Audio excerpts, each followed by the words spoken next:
estas? Krimvase Azantes, welcome video lovers. Welcome to Tac Nerd 1.0.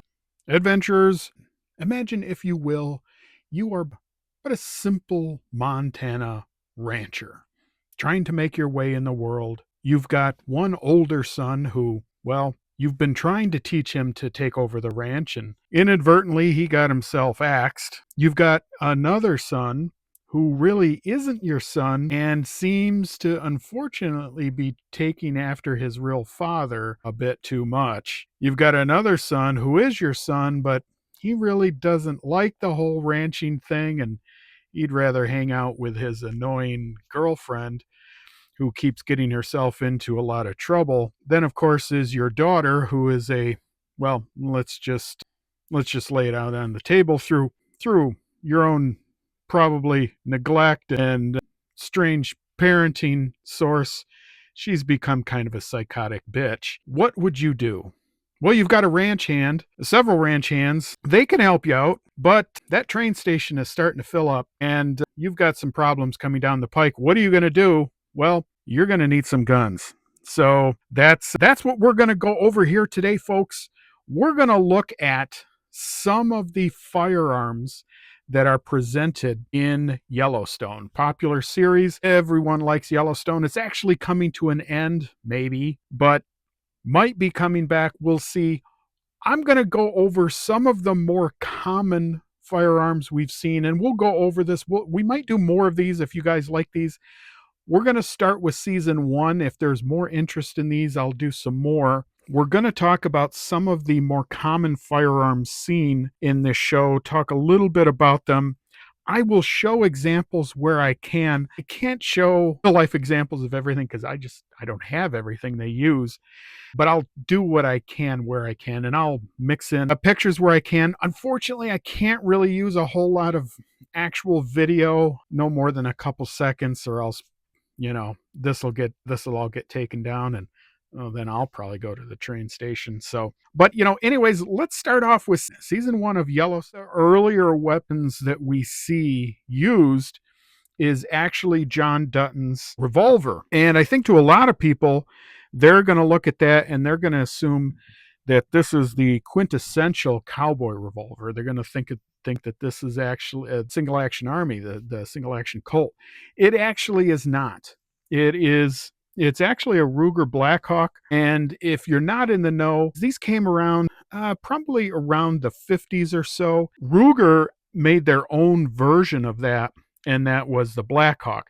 Now, their version did have some, well, I guess we can call them modernized parts. They do have some adjustability in the sights. They do have, at least some of the later models had a transfer bar instead of having the firing pin right on the hammer. That allowed you to load the pistol up to full. And if you're a fan of cowboy movies, you know that Single Action Armies, typically they would only load them to 5, and then they'd rest the hammer down on an empty chamber. That was so if it was dropped, it wouldn't go off by accident. Now, there's a lot of lore about that said that happened. Whether that is an actual thing or not, it's hard to say. A lot of stuff from the Old West was kind of made up, frankly, by a lot of old gunfighters who turned out to want to be novelists and such. But that is what we've been told lo these many years. Now, I believe John's was in 45 Colt. That would be the kind of typical cowboy load, if one were to assume. But the Ruger Blackhawks actually came in quite a few different calibers. I mean, they have everything from, as I said, 45 long Colt, 22 long rifle, 22 Magnum, 44 Magnum, 357 Magnum, and they even have one in 30 carbine, which is extremely cool. And I'd love to shoot one of those. I never have, though. But that, we'll roll in some scenes of John with his Ruger Blackhawk. You don't really see it that much beyond season 1. The Ruger Blackhawk pops up a little bit here and there. You don't really see it too much after that, though. So I think they wanted that in there to really portray the classical cowboy nature of the show, and that John Dutton, is definitely a cowboy. He's definitely a Westerner, and that is to cement sort of that cowboy image. So that's one of the more popular ones. The next up is Kimbers. They used a couple different Kimbers in season 1. There's the Kimber Custom 2 that was used by some livestock agents. I actually do have a Kimber. This is a Kimber Custom Lightweight, and I've shown this on my channel before. This actually has an aluminum frame, so it's a little bit lighter than what they would be using, but pretty close to the same thing. The Kimber Customs are going to be sort of a modern take on the 1911 pistol. They are very finely made. These days, they do have a reputation as being something of a FUD gun, but they are, which was correctly portrayed, they are typically still used by some LEO facilities. I don't think there's a lot of them, but they are still used. Also, they also showed the Kimber Ultra CDP 2. That basically is 1911 style pistol. It's just smaller. It's made for concealed carry, but yeah, Lloyd, and I think Rip carries one of these too. Rip used one in the scene. There was a hostage situation, a diner, and I think John had this. He had this in his truck, so Rip used that. But those are good. They are good pistols for concealed carry. They are a little heavy, though. I will say that, because any of the Kimbers, any of their 1911 stuff, obviously is going to be an all metal pistol. It is going to be very heavy, but I will tell you, Kimbers are very finely made. Once you get through the break-in period, they're even better. But there is kind of a hefty break-in period to them. So that was the Kimbers. Next up is Glocks. So this is a cowboy type show. It is modern, and they do attempt to show that kind of dynamic between the older age and the modern kind of coming together, and what a newer cowboy might be or might use. Casey is often seen, and some of the other LEOs are often seen with Glocks. And Casey uses a Glock 17 and a Glock 19 in different scenes. Now this is a 47, so this is going to be very similar to the Glock 17.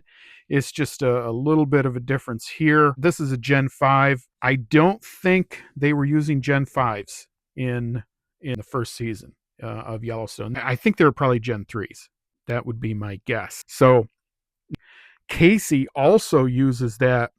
He uses the Glock 19 when he takes out the serial killers. And then there was also that story about him exchanging slides with one of the tribal officers, so he could kind of so they could kind of cover up them taking those guys out. So that was the Glock 19. I will tell you, the 19s and 17s, you're going to find these popping up throughout the entire series. It's a very, very popular pistol. They're a very popular pistol in the United States, and very popular amongst LEO.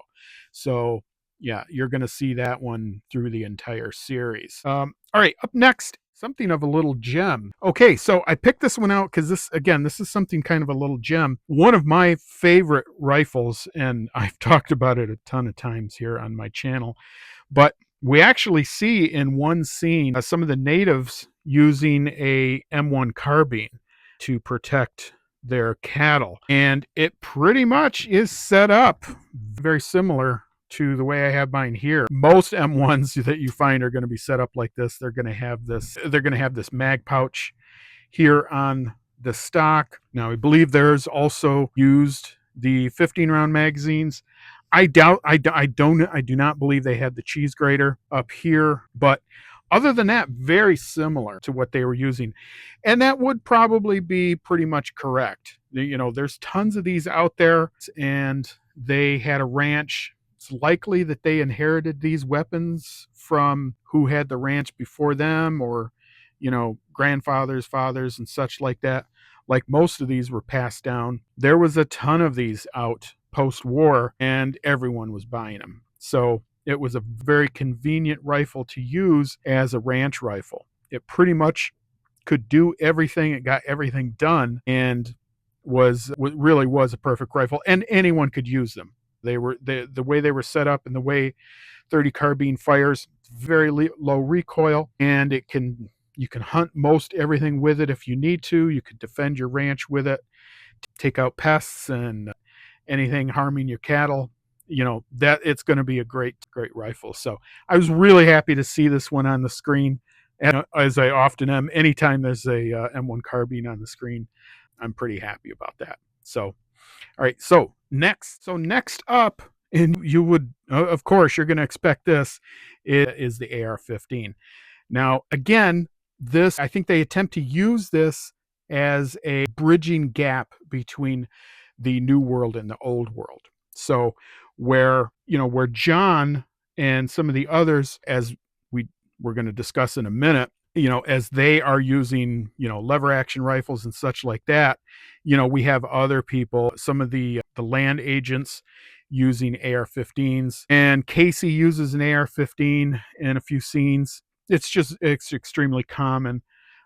So most notably, Lee Dutton, who ends up perishing, he's using an AR-15 and I believe it's the one scene where they kind of have it out with some of the native tribes who I think there was it's been a long time since I seen that episode, but I think there was an issue with cattle wandering on their land, and then the land agents had to get it back, and there was almost it really was like a land war that happened on the show. John ended up getting into quite a big mess over that, but was able to cover things up. Now Lee was using a Spikes Tactical, and again, I actually do have one of these here. I've shown this AR on my channel quite a few times before. Now this one is actually chambered in 7.62 by 39, but it's a good representation of the piece.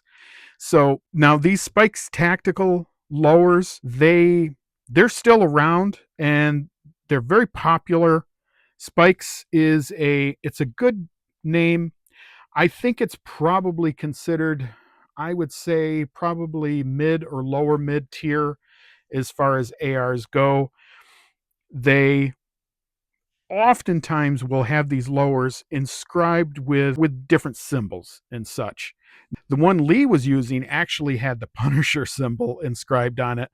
If you are involved in the firearms community, you'll know that maybe about 10 years ago, that was really, really popular. The whole Punisher thing was super, super popular about that time. Gun guys were putting it on everything, and they even had some law enforcement people putting it on stuff. I think there was talk about maybe some of them getting into trouble for that. I don't know if that's an urban myth or if that was really true.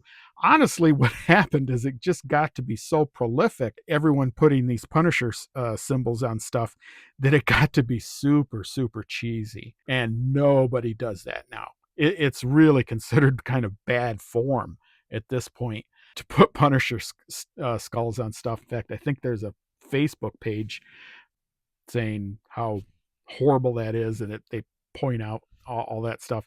It's kind of like red anodizing your AR. It's about that level of cringe when you use Punisher symbols now. So that one in particular doesn't really sell anymore, but they do still sell these various, I wouldn't call them specialty types, but they just have these different symbols, and then the writing here is going to be different. Now this is called the Crusader model, and again, they don't function any differently at all. It's the same old AR lower, and it has different wording. Like this one is Pax Passes, Bellum, and then Deus Vult, which I believe means God wills it. Bellum, I assume that probably means something like violence, and Pax Passes means peace. Now obviously these don't move over to that other condition because these are AR-15s. So, but they're there just for kind of the looks and such of it.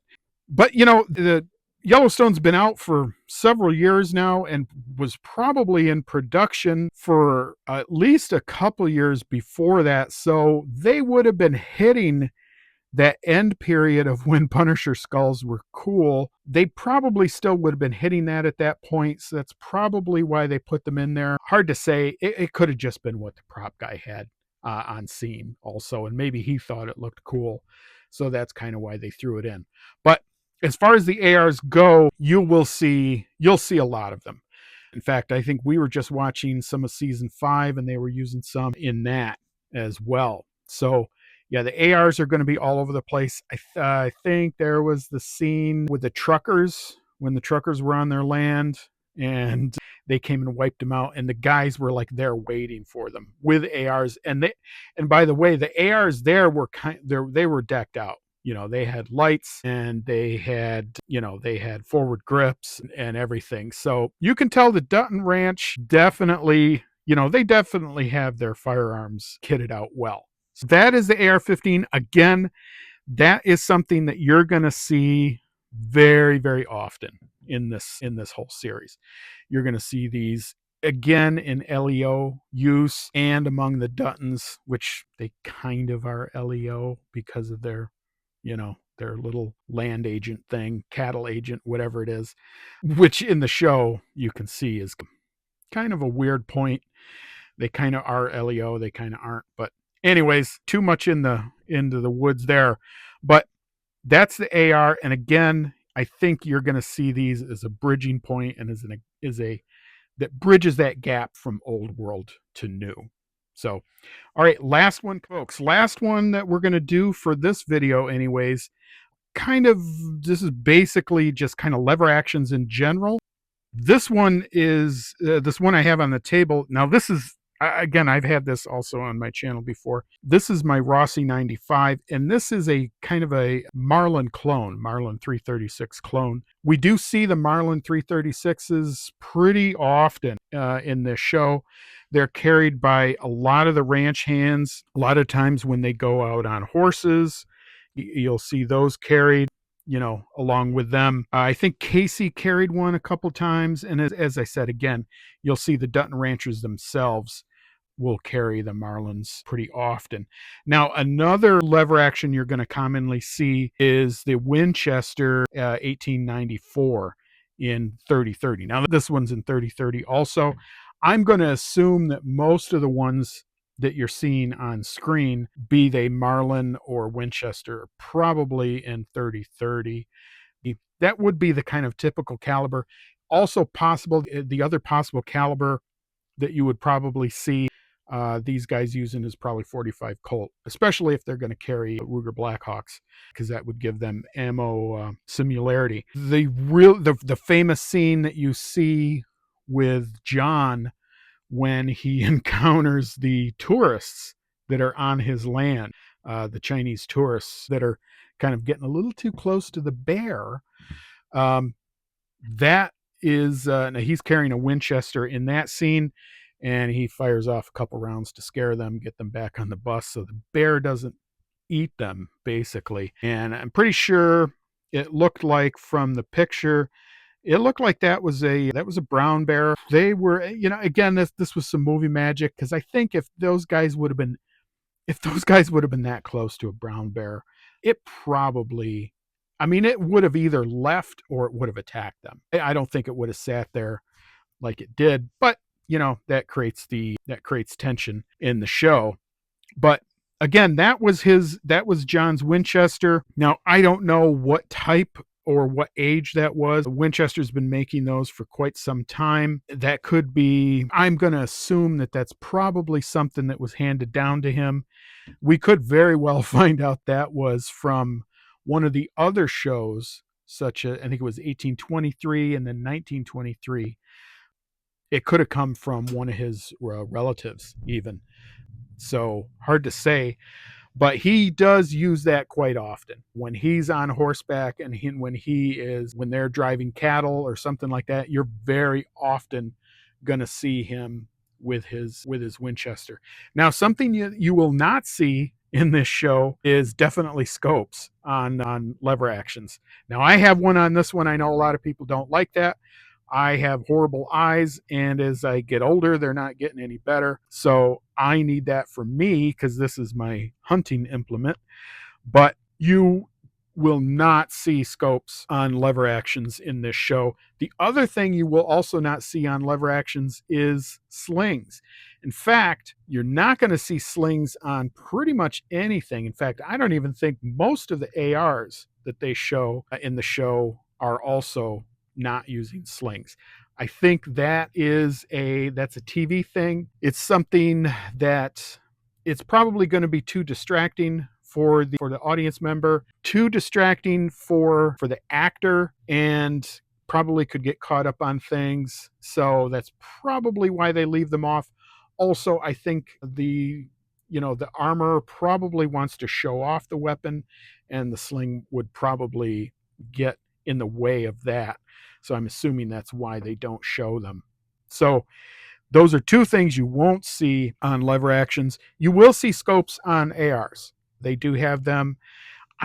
There's a few of them. It looks like they're using red dots. Lee was using a pretty large scope on his AR. And I think some of the other scenes, I've seen them using some pretty big scopes and suppressors as well. So anyways, folks, I'm going to leave it there because this is going to be a really long video. There's a ton more I could talk about. There's shotguns that they use in here, some more pistols and such. Those are the big ones, I think, that you see certainly in the first season. Again, if you guys like this stuff, let me know. Leave a few likes, please, if you could, down below. Like, share, and subscribe. As always, consider, if you have been entertained, consider leaving a tip there. Super thanks. And consider, again, joining as a member. You'll get videos early when they come out, as well as probably an exclusive video every month that we'll do for members only. That's about all I have for you today. Again, this has been TAC Nerd 1.0. I hope you have been entertained. Are you not entertained? And I am out of here.